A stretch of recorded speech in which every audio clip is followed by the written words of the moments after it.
No, ti predlogi so seveda povsem subjektivni, odraz mojega okusa. Prvi, ki bi ga omenil, je Rakitna, recimo na pol poti med Ljubljano in Cerknico, približno 800 metrov visoka kotlinasta planota z jezercem, z možnostjo sprehajanja v okolici, tudi z možnostjo posedeti in v tamkajšnjem hotelu z prijetno restavracijo.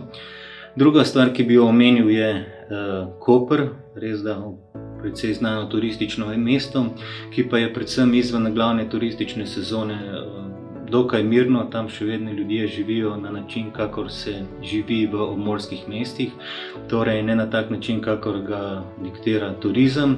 Na samem obrobju pa je izjemno zanimiv Škocjanski zatok, naravni rezervat, tako rekoč 10 minut iz središča mesta. Če se odpravimo peš, vidimo vrsto divjih živali, predvsem v času jesenske in spomladanske selitve ptic se mnoge tu ustavijo in se prehranjujejo, se izpočijo na poti. In tudi boškarina, zelo redko in že tako rekoč izginulo istrsko vrsto goveda imamo priložnost tu videti. Skratka, kombinacija urbanega obmorskega mesta in naravne oaze, tako rekoč na istem mestu. Tretja destinacija, ki bi jo omenil, je prav na nasprotnem koncu Slovenije, in sicer Svečina v občini Kungota na meji z Avstrijo.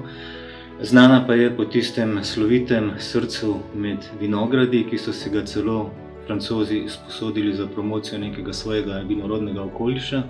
Prav vino pa je ena od stvari, ki jih velja preizkusiti v Svečini.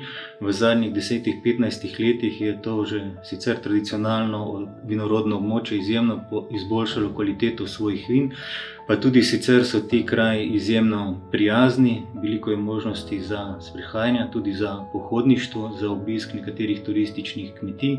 Skratka, kraj, ki je vreden obiska in ogleda.